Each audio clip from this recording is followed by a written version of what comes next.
Hi everybody. So in this video, we're going to look at mutually exclusive and independent events with Venn diagrams.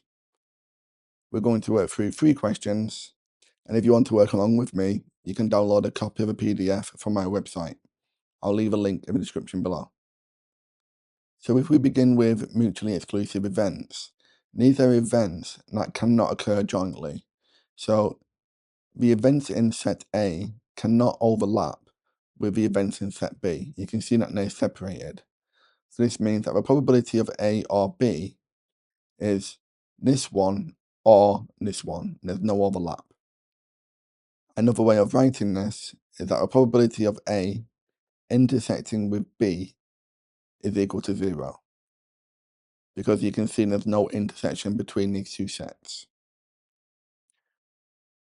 We're also going to look at independent events. And this is where two events are independent if knowing the outcome of one tells us nothing about the other. So this could be throwing a head or a tail on a coin. The next outcome has nothing to do with the previous outcome. So if we say the two events are A and B, then the probability of A multiplied by the probability of B will be equal to the probability of them intersecting. So as we work through this video, we're going to work through each of these formulae to decide whether events are mutually exclusive or independent. Okay, so for our first question, in a group of 25 students, 15 study biology and 20 study economics, and 2 study neither biology nor economics. We would ask to begin by drawing a Venn diagram to show this information. So if we call this set B and this one E for economics, we haven't been given B intersecting with E. So we can call this number of students X. But we have been told that the number of students in this set is 15.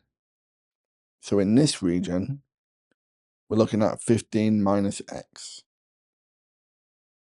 Because when you add these together, we get the 15. And then for this region, well, there are 20 who study economics, so this one will be 20 minus X. And we've also been told that 2 study neither, so we'll have the 2 on the outside over here.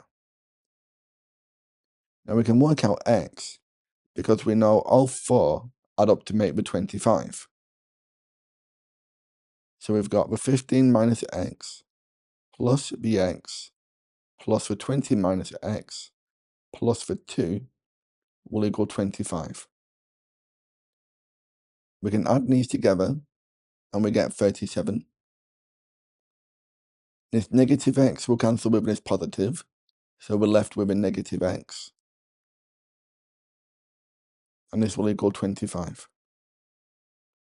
Then we can move a negative X over to the right hand side and the 25 to the left hand side. So X will equal 12. So we can replace the X with 12. 20 minus 12 is 8. 15 minus 12 is 3. And then we've got the 2. So I'll just remove each of these.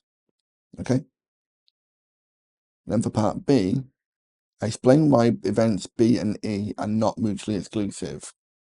Well, B and E are not mutually exclusive since the probability of B intersecting with E does not equal 0. So this overlap here, you can see, exists. If it was mutually exclusive, there would be no overlap. And then for question C, show that B and E are independent. Well, if they are independent, the probability of B, which is 15 out of 25, multiplied by the probability of E, which is 20 over 25, will equal the probability of B intersecting with E, which is this 12 over 25. And when we work out 15 25ths multiplied by 20 25ths, we do get 12 over 25. Okay, so this means that they must be independent. Let's try another question. So in this question, we're given that the probability of x is 0.35, the probability of y is 0.45, and the probability of z is 0.2, and that x intersecting with y is 0.3.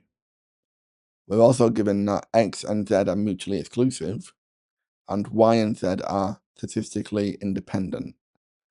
Draw a Venn diagram to illustrate x, y, and z. So we'll draw our universal set.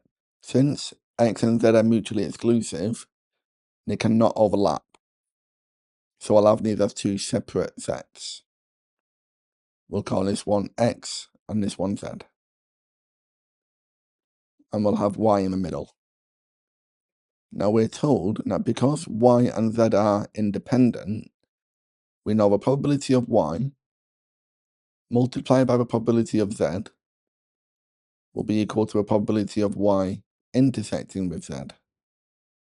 So 0.45 multiplied by the 0.2 will give us 0.09. And that will be this overlap here. So now we can work out in this region, this will be the 0.2 minus the 0.09, which gives us 0.11. And we know that the probability of x intersecting with y is 0.3. So that'll be this overlap. And then this region will be the probability of x minus the 0.3.